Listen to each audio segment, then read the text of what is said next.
너희가 자기를 위하여 공의를 심고 인애를 거두라. 너희 묵은 땅을 기경하라. 지금이 곧 여호와를 찾을 때니 마침내 여호와께서 오사 공의를 비처럼 너희에게 내리시리라.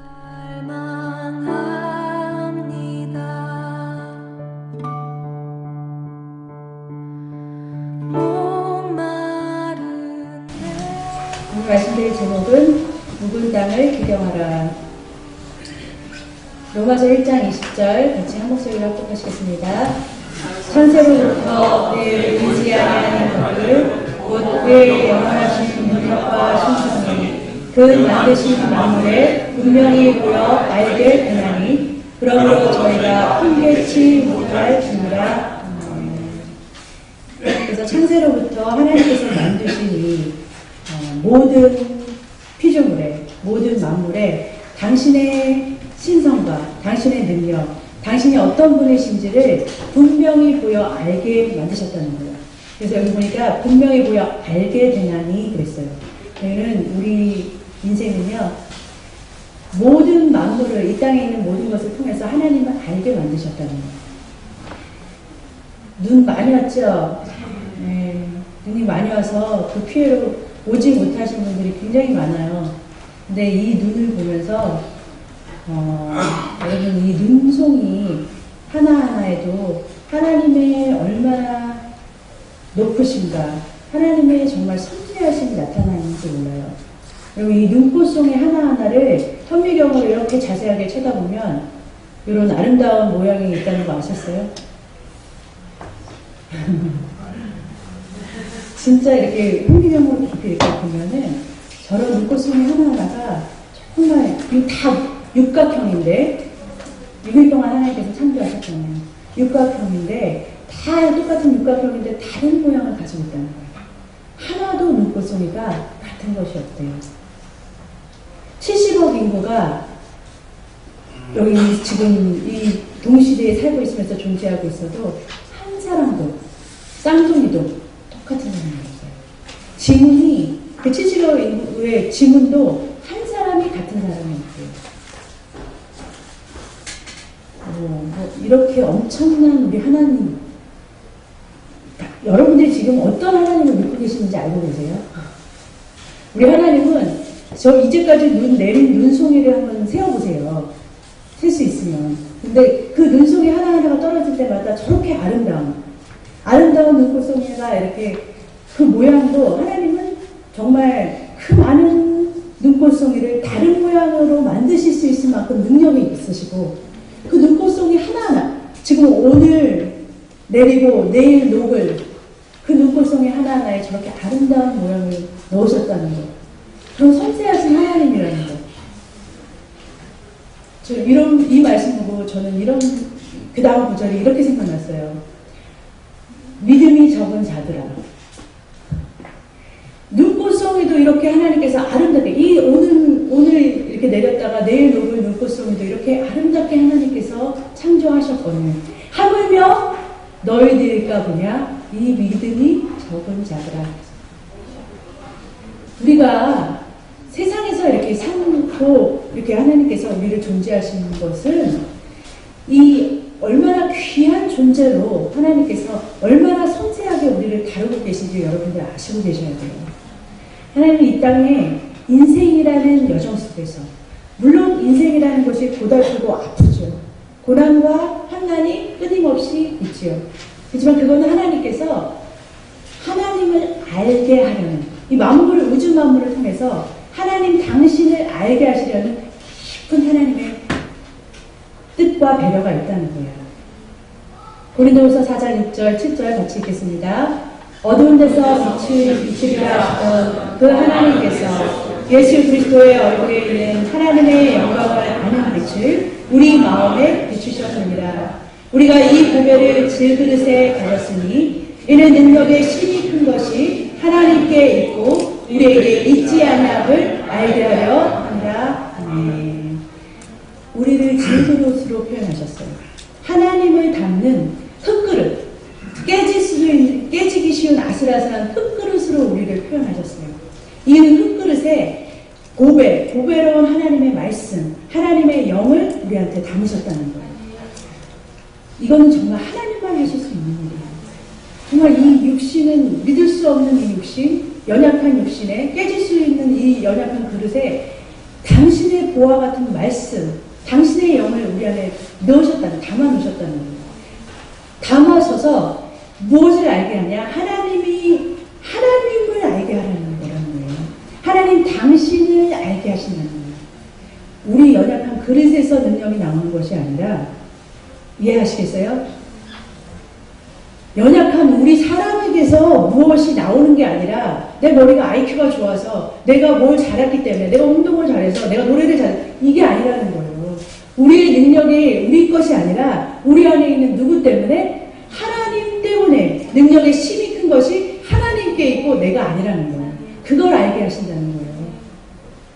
보셨어요? 우주 만물을 창조하신 그 하나님의 큰 능력이 지금 우주 만물을 이 안에 담고 있다니까요. 그 능력이 누구한테서부터 오냐? 하나님으로부터 온다는 거예요.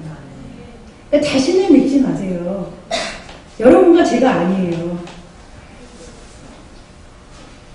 하나님께서는 고린도후서 4장 6절을 보니까 빛이 있으라 하셨던 그 빛이 있으라는 말씀을 우리 마음에 비추셨대요. 신명기 8장 2절 같이 한 목소리 읽겠습니다. 내 하나님 여호와께서 이 40년 동안에 너로 광야의 길을 걷게 하신 것을 기억하라. 이는 너를 낮추시며 너를 시험하사 내 마음이 어떠한지 그 명령을 지키는지 아니 지키는지 알려 하십니다. 3절까지 읽겠습니다. 너를 낮추시며 너로 줄이게 하시며 또 너도 알지 못하며 내 열조도 알지 못하던 만나를 내게 먹이신 것은 사람이 떡으로만 사는 것이 아니요 여호와의 입에서 나오는 모든 말씀으로 사는 줄을 너로 알게 하려 하심이라. 광야 40년을 이스라엘 백성이 애굽을 나온 후에 광야 40년을 걷게 하셨어요. 그들의 목적지는 가나안 땅 천국이었어요. 근데 왜 40년이라는 광야 생활을 가게 하셨는 거예요?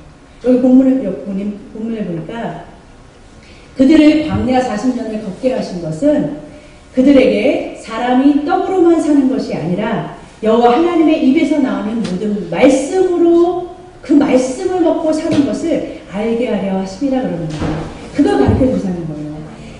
우리가 인생길을 살아가는 이 인생에서 우리를 육으로 만드셨잖아요. 먹어야 돼요. 살아야 돼요. 여러분 항상 말씀하시죠. 자녀 문제 있어요. 자녀가 속색이에요. 남편이 속색이에요. 아내가 속색이에요. 사업장이 힘들어요.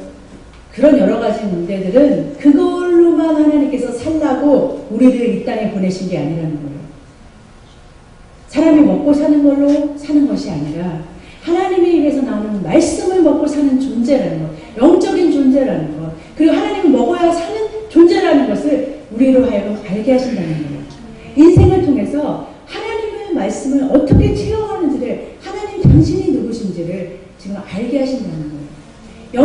영이신 하나님, 보이지 않는 하나님, 여러분은 어떻게 안다고 생각하세요? 어떻게 알아갈 수 있다고 생각하세요? 이 육을 가진 우리는 보여야만 알 수 있는 건데, 보여야만 알 수 있는 이 육을 통해서 보이지 않는 하나님을 알게 하시는 것이 하나님의 방법이라는 거예요. 그래서 모든 만물은 하나님의 신성을 나타내고 우리는 그것을 통해서 하나님을 알아가는 거라는 거예요. 그러니까 육이라는 것은, 육은 영적인 존재가 아니기 때문에 육은 체험을 해야 돼요.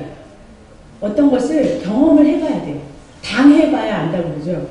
그런 것처럼 육을 통해서는 우리 모든 이 삶 속에서 이것을 경험하면서 사는 거예요. 인생을 살아가는 거예요. 삶을 살아가는 거예요.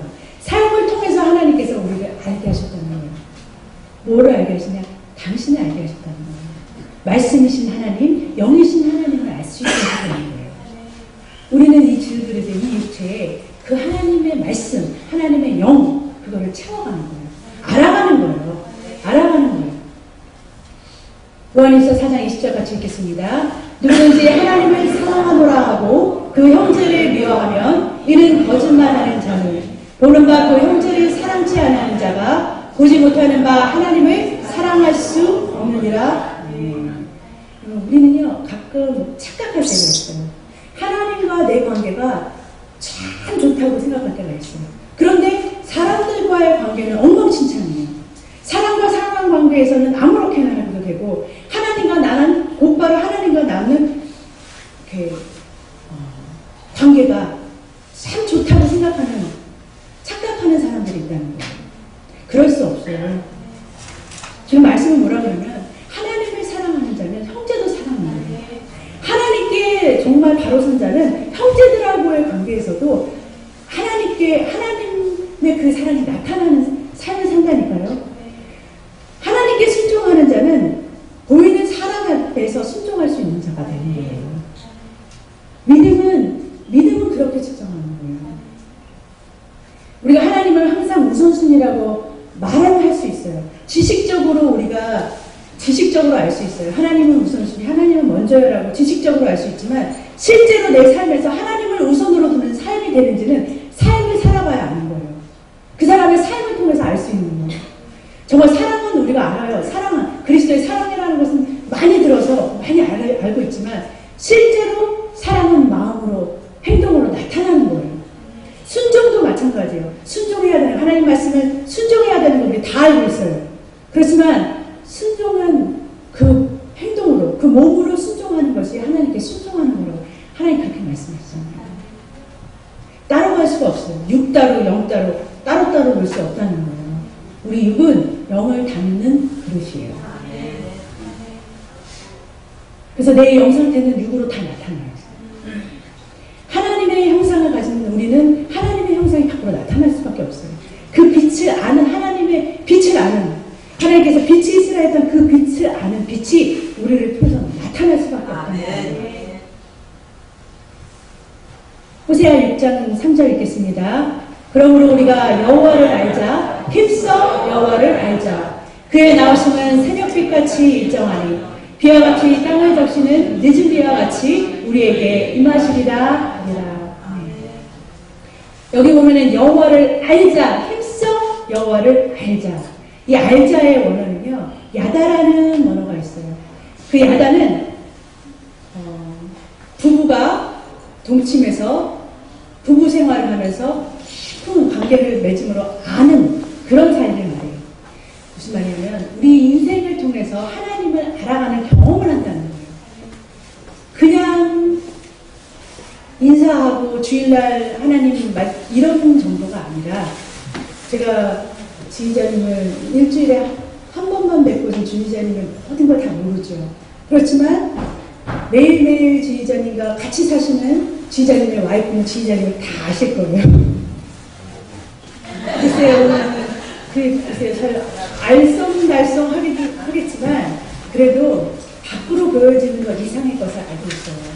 그만 왜냐면 부부는 우리 남편이 뭘 좋아해, 뭐 이렇게 키는 몇이야 이런 건 잘 몰라요. 그렇지만 그가 딱 말하고 있으면 에이 그건 거짓말이네, 지금 거짓말하고 그 사람을 알아요. 그냥 알아요. 그러니까 그건 뭐냐, 삶 속에서 내 남편을, 내 아내를 체험했기 때문에. 그럼 그거는 말 이상의 것을, 깊은 것을 알고 있는 거예요. 그렇게 아는 것을 여호와를 알자라는 단어를 썼다는 거예요. 그 야다라는 단어가 하나님을 그렇게 안다는 거예요. 그러니까 지식으로 알 수 있는 것이 아니라는 거예요. 삶을 통해서 당신 하나님을 알아가는 거예요.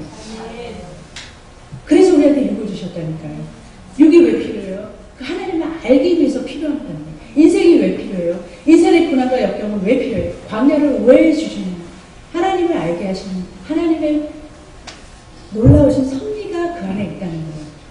그에 나오시는 새벽빛같이 일정한, 하나님은 항상 일정하게 비를 우리한테 이른 비와 늦은 비를 주심으로 우리에게 임하신다라고 말하고 있어요. 사무엘상서 2장 12절 같이 읽겠습니다. 엘리의 아들들은 불량자라 여호와를 알지 아니하더라. 여기에 제가 부연 설명을 좀 해드릴게요. 엘리의 아들들은 제사장들의 아들이에요. 홈리아 비느하스, 유명하죠. 사무엘과 같이, 사무엘도 엘리 제사장 밑에서 교육을 받고, 홈리아 비느하스도 그 엘리 제사장의 아들들로서 같이 교육을 받았어요. 제사장님은 성전을, 그들은 성전에 있는 것들을 잘 알죠. 한마디로 요즘으로 말하면 교회 생활 참 몸에 배어서 교회 생활 참 잘하는 거예요. 그냥 몸에 잘 배어 있어서 훈련이 된 거예요. 그런데 그렇게 아는 것은 주님께서 뭐라고 그러냐면 그들은 불량자라. 그 행동이 그에 따르지 못했어요. 성전에서 나쁜 짓을 행했어요. 하나님께서 기뻐하시지 않는 행동을 많이 했어요. 그래서 여호와 하나님께서는 그들은 나를 모른다 그래요. 진짜 그들은 나를 아는 것이 아니다 그럽니다. 정말 아는 사람은, 정말 하나님을 아는 사람은 그렇게 행동할 수 없다라고 말하는 거예요. 그래서 행동하는 것과 하나님을 아는 것과 내가 순종하는 것과 하나님께 순종하는 것, 육으로 순종하는 것, 믿음은 다 밖으로 보여지는 거라는 거예요. 제가 이게 뭔지는 모르겠지만 제가 좀 설명을 해주면 좀 이해가 될지 모르겠어요. 인생이라는 이렇게 딱 그래프가 있다고 쳐요. 그러니까 인생은 우리의 삶은 시간적 순서대로 이렇게 가잖아요. 시간의 연속으로 이렇게 쭉 가잖아요. 이거를 이렇게 보고 또 이렇게 모아서 십자가로 한번 연상을 해보세요. 이렇게 우리의 삶 속에서 시간을 이렇게 가고 있는 거예요. 그런데 하나님의 말씀이요, 우리의 삶에 나타나실 때는, 임하실 때는 이렇게 십자가로, 그러니까 십자가의 모습으로 나타나는 거예요. 그래서 이거는 좀 어떻게 설명했냐? 하나님의 말씀은 시간과 공간을 초월해서 우리에게 임하시는, 오늘 우리에게 주시는 말씀으로 임하신다는 거예요. 성경 말씀이 과거와 현재의 미래를 기록하고 있어요. 예전에 했던 예언은 주님 오심으로 성취됐고 주님의 오실 것을 말하고 있어요. 그러니까 성경은 역사적인 사건을 기록하기도 해요. 그래서 역사적인 사실을 기록하기도 해요. 그런데 성경은 또한 지금, 오늘날, 지금 이 시간, 시간과 공간을 초월해서 저와 여러분에게 주시는 말씀으로 임하실 수 있다는 거예요. 지금 하나님의 말씀은 살아서 움직여서 지금 우리에게 살아있는 주님의 말씀으로 임하신다는 거예요.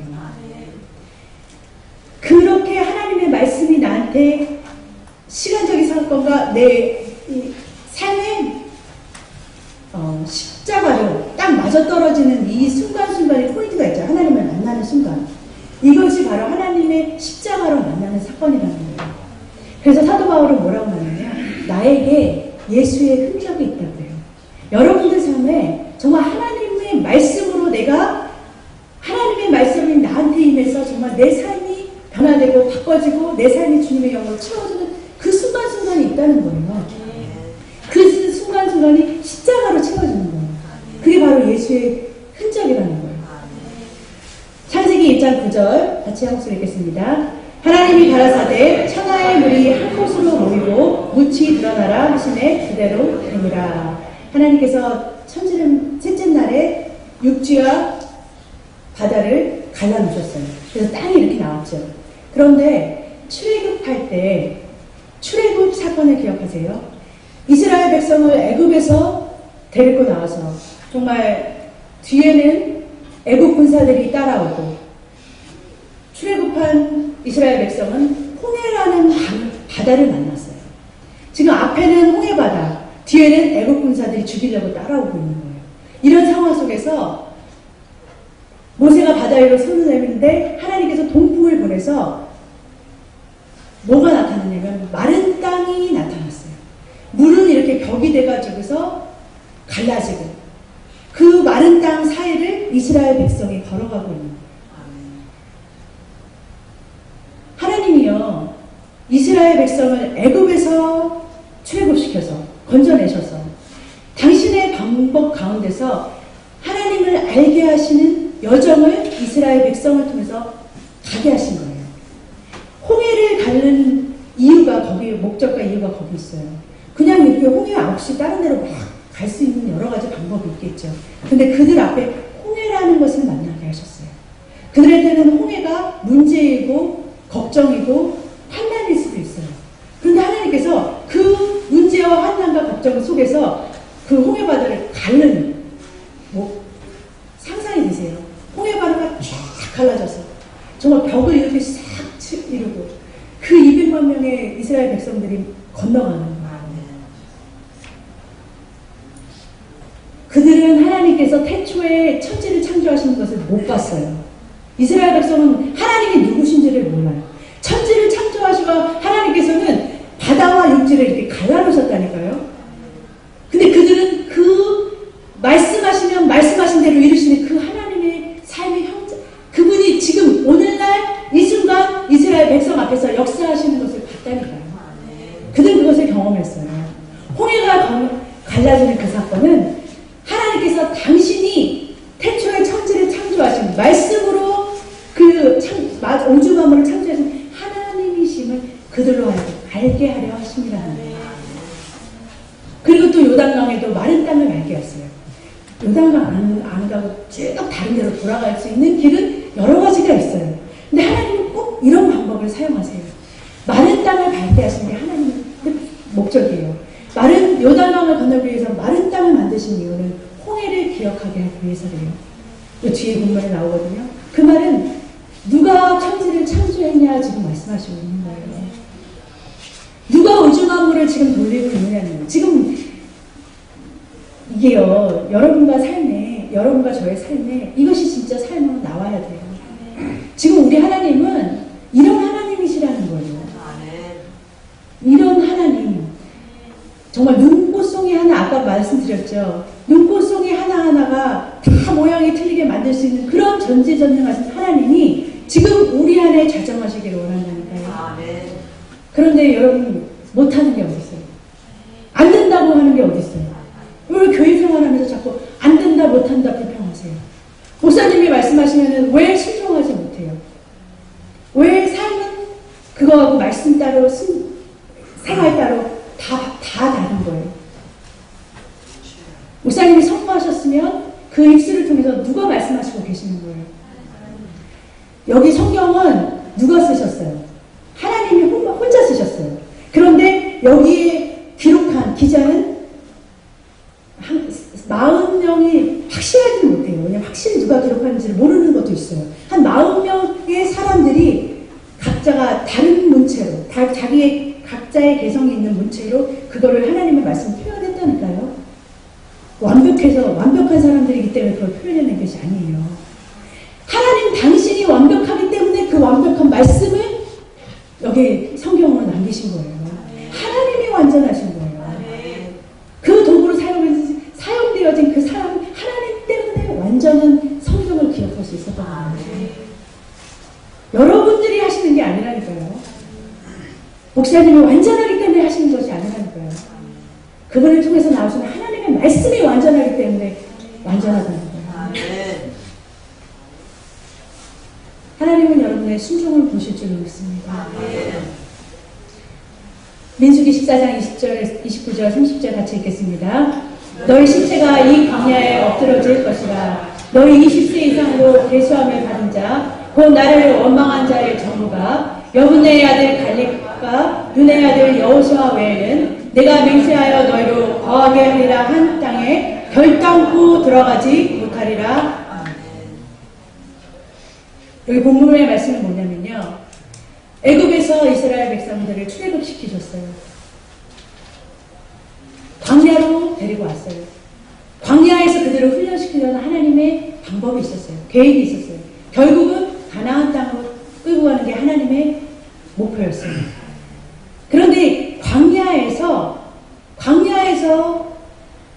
여호수아와 갈렙 외에 이스라엘에서 나온 모든 20세 이상의 계시함을 받은 자는 애굽에서 나온 사람들은 다 죽었다는 거예요. 광야에서 태어난 그 new generation, 새로운 새 세대만 가나안 땅에 들어갔어요. 여러분, 이거 왜 그랬다고 생각하세요? 여호수아, 그 많은 사람들이 출애굽을 시켜가지고 광야까지 끌고 오셨어요. 그런데 광야에서 남은 사람은, 애굽에서 살았던 사람 중에 남은 사람은 여호수아 갈렙 외에는 아무도 맹세하여 거하게로 약속한 가나안 땅에 결단코 들어가지 못했다니까요. 광야에서 태어나서 하나님의 살아계심을 목도한 그들만 20세 이하의 그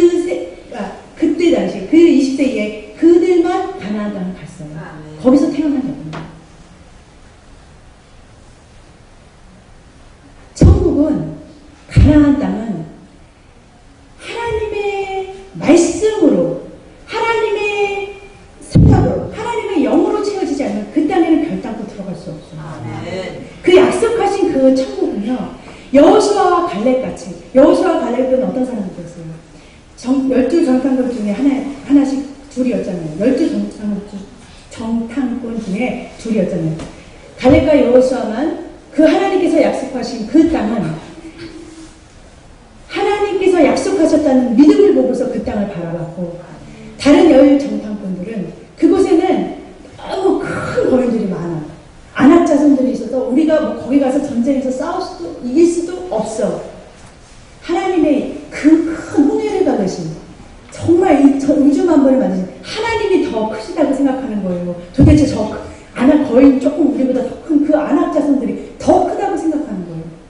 도대체 믿음이 진짜 있는 거예요, 없는 거예요? 하나님께서 정말 불기둥으로 푸른 기둥으로, 메추라기와 만나로, 물이 없는 광야에서 마시우게 했다는 것을 다 잊어버리고 그들은 믿음의 눈으로 바라보지 못하는 거예요. 주님이 주시는 그 영의 눈, 보이지 않는 것을 보이는 것처럼 취하는 그 믿음의 눈이 아니고서는 결단코 너희가 천국에 들어갈 수 없다는 말씀입니다. 가나안 땅을 소유할 수가 없어요. 히브리서 3장에 보면은 이거 왜 그들이 광야에서 엎드려지고 죽고 가나안 땅에 못 들어갔는지에 대해서 그 답이 상세하게 나와 있어요. 7절부터 읽겠습니다. 그러므로 성령이 이르신 바와 같이 오늘날 너희가 그의 음성을 듣거든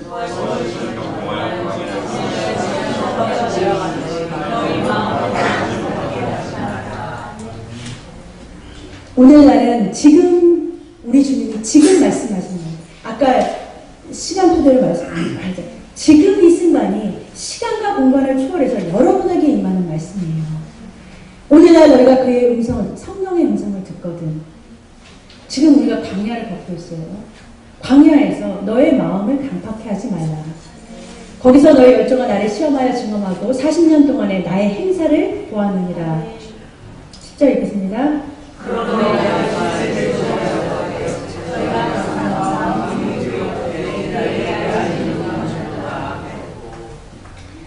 내가 노하여 맹세한 바와 같이 저희는 내 안식에 들어오지 못하리라 하셨다 하였으니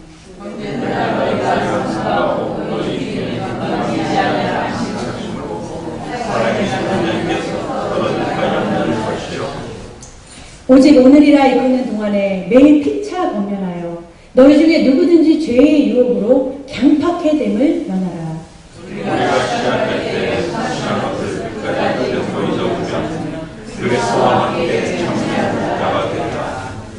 성경에 읽었을 때 오늘날 너희가 그의 음성을 듣거든 노하심을 격동할 때와 같이 너의 마음을 강팍해 하지 말라 하였으니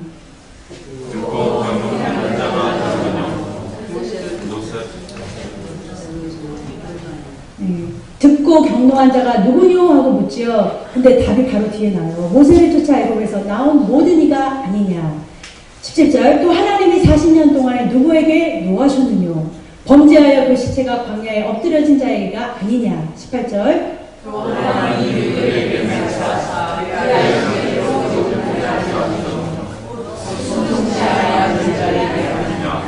이로 보건대 저희가 믿지 아니함으로 능히 들어가지 못한 것이라. 지금 이것을 정리해보면 뭐냐면요. 16, 17, 18, 19는 묻고 답하는 식으로 말했잖아요. 가나안 땅에 광야에서 가나안으로 못 들어간 거. 가나안은 천국이잖아요. 천국이 여기 없다 저기 있다 하지만 어디 있어 이제? 우리 마음에 있잖아요. 천국은 침노하는 자거든요. 이제 막 침노가 당하고 있어요. 천국은 우리 아니에요. 그 안식, 가나안 땅에 들어가지 못하는 이유는 16절에서는 애굽에서 나왔기 때문에 애굽의 생각을 버리지 못했기 때문에 옛 사고방식을 그대로 갖고 있기 때문에 믿음으로 생각하는 것이 아니라 그냥 내 옛날에 젖었던 그 옛날 세상에 젖었던 그 생각으로 가지고 있기 때문에 그 말은 즉 17절에 보니까 범죄래요. 여호와 하나님 보시기에 범죄라는 거예요. 18절에 보니까 뭐예요? 순종치 않아. 그것이 바로 순종하지 않는다는 거예요. 믿음으로 19절에는 뭐냐면 믿음이라고 해요. 그거를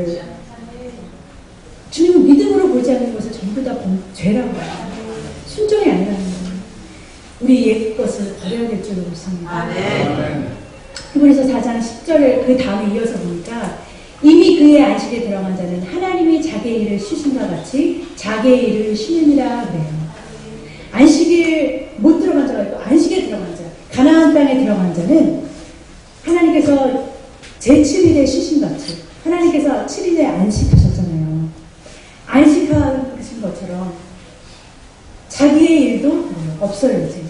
이제 누구의 일만 아니냐? 우리 일은 없어요. 하나님의 안식에 들어간 것처럼 나도 주님과 함께 장사됐으니까 내 일은 없는 거예요. 우리 일은 뭐예요? 주님의 일이 되는 거예요. 그래서 자든지 깨든지 누구의 이름으로? 그렇죠. 예수 그리스도의 이름으로 할 수밖에 없는 게 이제 내 일이 아니니까. 나의 일은 없으니까. 여러분과 나의 삶이 주님과 내가 이렇게 딱 하나가 내 질그릇에 하나님을 담았어요. 나하고 하나님 하나가 됐어요. 하나가 된 사람이 어떻게 내 일 따로 너 일 따로 내 목 따로 당신 목 따로가 있어요.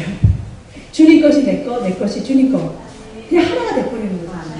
하나가 된 사람은 내 일이 지금 하나님이 하시는 일이 되는 거예요. 내가 만나는 사람 가운데서 주님이 일하시는 거예요. 직장에 나가서 일을 해요. 주님과 같이 했기 때문에 주님의 일이 되는 거예요. 내 사업자 주님의 것이 돼버리는 거예요.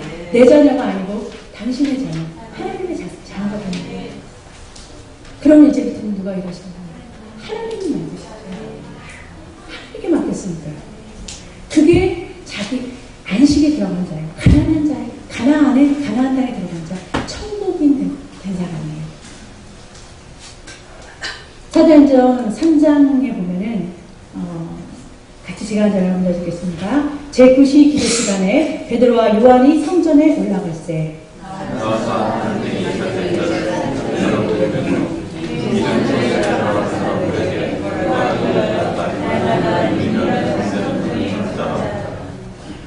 그가 베드로와 요한이 성전에 들어가려 함을 보고 구걸하거늘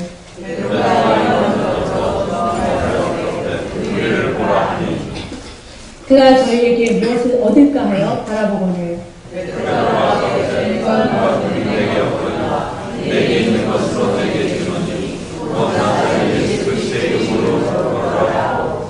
오른손을 잡아 일으키니 발과 발목이 곧 힘을 얻고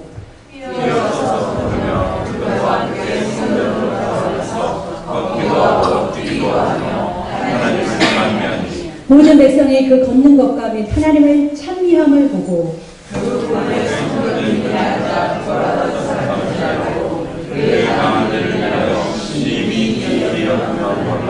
네, 지금 이 사건은요 요한과 베드로가 제9시에 이 제9시는 히브리 시간으로 3시예요. 히브리는 저녁이 되고 아침이 되니 하잖아요. 6시부터 시작해요. 해가 지는 밤부터 그 다음날 해 뜨는 6시가 시간이 시작되는 거예요. 그래서 우리로는 6시가 0시로 시작해서 이렇게 9시가 3시, 6시는 12시, 9시는 3시가 되는 거예요. 그 3시에 이제 베드로와 요한이 성전으로 기도하러 가는 거예요. 가는데 여기 보세요. 나면서부터 안진뱅이 된 자가 있어요. 그는 성전 문 앞에서 항상 안진뱅이로 살았어요. 성전에서 태어날 때부터 안진뱅이로 성전 안으로 들어가지 못했어요. 그 안진뱅이 생활을 한 지가 40년이 넘었어요. 어떻게 하냐면 여기 4장 22절에 보면 이렇게 나와 있어요. 이 표적으로 나은 사람은 40여 세나 되었더라라고 말하는데 이러면 헷갈리잖아요. 현대인의 성경을 보면 이 기적으로 고침을 받은 안진뱅이는 40세가 넘은 사람이었더라라고 말하고 있어요. 이 안진뱅이의 나이를 가르쳐줘요. 성경에서 예수님의 나이도 정확하게 안 가르쳐주는데 안진뱅이 나이가 기록되어 있는 거예요. 이 안진뱅이는 나이 때부터 40년 동안 40년이 넘는 동안 안진뱅이였어요. 성전 안으로 들어가지 못하고 구걸하는 자였어요. 그래서 그날도 매일같이 늘 항상 했던 것처럼 성전에서 드나든 사람을 통해서 내가 무엇을 얻을까 구걸하는 중에 베드로와 요한을 만난 거예요. 베드로가 내게 은과 돈은 없으나 내게 있는 것으로 내게 주노니 하면서 걸으라 했더니 벌떡 일어나서 이제 더 이상은 뭐예요? 40년이 지난 후에 그는 더 이상 안진뱅이가 아니에요. 그는 이제 더 이상 안진뱅이가 아니라 걷고 뛸 수 있는, 그는 단지 오늘 먹을 그 은전 한 입을 구했지만 하나님은 그에게 안진뱅이에서 이렇게 세우는 것이 하나님의 뜻이었답니다. 여러분과 저는요, 태어날 때부터 안진뱅이 신앙을 가지고 있는 분들도 있어요. 신앙생활 10년, 20년, 30년, 40년 문제가 아니에요. 내가 왜 안진뱅이 신앙에서 일어나지 못하는가가 문제예요. 주님은요, 안진뱅이 신앙에서 일어나기를 원하셔요. 성전에서 오래 있었다는 게 중요한 거지 않아요. 내가 그 믿음으로, 지금 주님은 말씀으로 우주 만물을 운행하시는 하나님이시라니까요. 그 하나님이 지금도 살아서 역사하신다는 걸 믿는다면 왜 안진뱅이 신앙을 운영하는 거예요? 하나님은 하실 수 있지요. 당신은 하실 수가 있지요.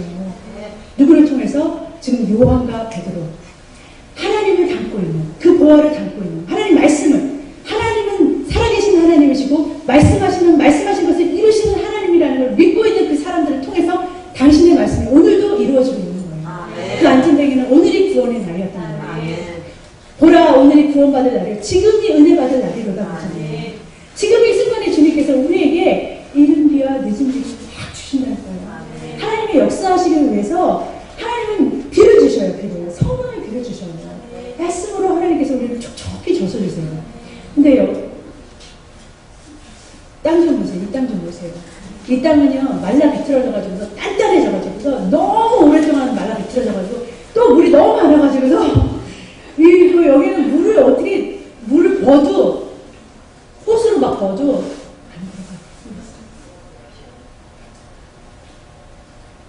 호세아서 10장 20절에 오늘 본문에 보니까 자기를 위하여 의를 심고 긍휼을 거두라. 여호와의 긍휼하심 얻으라는 거예요. 지금은 곧 여호와를 찾을 때니 너희는 묵은 땅을 기경하라 하셔요. 마침내 여호와께서 임하사 의의 비를 너희에게, 의의 비처럼 너희에게 내리시리라. 땅을 기경하라는 말은 이렇게 삽 같은 걸로 탁 쑤셔서 넣어서 뒤집어 엎는 거예요. 그래서 막 단단한 것을 꽤 부셔야 되는 거예요. 그래야 하나님의 비가 내렸을 때, 성령의 비가 내렸을 때 그것을 촉촉하게 받을 수 있는 그런 땅이 되는 거예요. 요한서 2장 22절 3절에 보니까 이른 비와 늦은 비를 말씀하시고 계세요. 신명기 14장 14절에도 이른 비와 늦은 비에 대해서 말하고 있어요. 이스라엘은 건기와 우리가 확실히 게 갈라지는 곳이에요. 이스라엘은 지형상 사막이 많고 비가 오면은 절대로 농사를 지을 수 없는 그런 지형에서 살고 있어요. 절대적으로 비가 와야지만 농사를 지을 수 있는 곳이에요. 이른 비가 적당하게 이렇게 와주고, 그리고 늦은 비는 완전히 소낙비, 완전히 퍽퍽퍽 쏟아지는 거예요. 그것이 나중에 늦은 비가 올 때 열매를 팍 맺기 시작해요. 그 늦은 비와 이른 비는 그거는 하나님의 주권이에요. 하나님께서 이른 비와 늦은 비를 주시지 않으면 농사 완전히 망치는 거예요. 근데 하나님은 하나님의 임재하시는 아까 새벽빛처럼 일정하게 이른 비와 늦은 비를 약속하셨다는 거예요. 성령님은 우리한테 지금도 말씀하고 계신다는 거예요. 이른 비와 늦은 비로 이른 비는 이렇게 촉촉하게 젖는 그런 비를 내리시고 늦은 비 소낙비 같은 엄청난 은혜를 우리한테 부어주시기도 한다니까요. 그런데 문제는 우리의 가치관, 우리의 딸이라는 거예요. 기경하지 않고 있으면, 기경하지 않으면, 오래된 그 묵은 것을 가지고서 버리지 않으면, 옛 습관이나 옛 사고방식이나 옛 생각을 버리지 않으면, 성령이 너에게, 오늘날 너에게 성령이 너에게 임하시는 말씀을 들어도, 광야에서 주님 하나님의 말씀을 듣지 못하고 하나님을 경동케 했던 자들처럼 광야에서 가나안 땅을 못 들어가는 자들이 될 수도 있다는 거예요. 아멘. 고린도후서 6장 1절 같이 한 목소리 읽겠습니다. 우리가 하나님과 함께 일하는 자로서 너희를 권하노니 하나님의 은혜를 헛되이 받지 말라. 가라사대 내가 은혜 베풀 때에 너를 듣고 구원의 날에 너를 도왔다 하셨으니 보라 지금은 은혜 받을 만한 때요 보라 지금은 구원의 날이로다. 주님 지금이라고 말씀하세요. 그리고 주님은요, 많은 숫자로 일하시지 않으세요. 주님은 기드온에 300명만 많은 사람이 왔어도 다 돌려보내세요. 출입을 추려서 기드온에 300명만 가지고서 전쟁을 하게 하셔서 이기게 하시는 분이세요. 믿음이 있는 사람, 하나님께 소망을 두고 당신이 어떤 분이신지를 아는 사람을 통해서 하나님의 천국, 하나님의 복음이 전파되게 된다. 그 한 사람을 통해서 하나님은 우리 교회에 많은 사람이 모인다고 해서 하나님 일을 할 수 있는 것이 아니라 하나님 당신이 어떤 분이신지를 아는 그 연약한 육체를 통해서 당신의 살아계심을 나타내는 오늘도 그 일을 행하고 계시는 정말 놀라우신 하나님이신 줄을 믿고 따를 때 정말 우리의 마음 같은 주님 해보세요 라고 하는 게 아니에요. 우리의 육은 우리한테 주셨잖아요. 자유주와 함께 우리한테 맡기셨잖아요. 긍휼을 베풀어 주시게 되는 하나님을 은혜를 베풀어 주시는 주님의 은혜를 받으려는 마음으로 준비가 되어야 되는 거예요. 그랬을 때 주님께서 이분들 늦은 빛 소낙지처럼 내려줄 때 주님의 구원이 우리 삶을 통해서 영이 잘 되면 범사가 잘 되고 형통의 축복입니다. 그 형통의 축복이 2016년도 여러분과 저의 가정과 교회와 자녀와 사업장, 직장에 정말 그리고 만나는 사람 가운데 풍성하게 나눠줄 수 있으시기를 주님의 이름으로 축복합니다.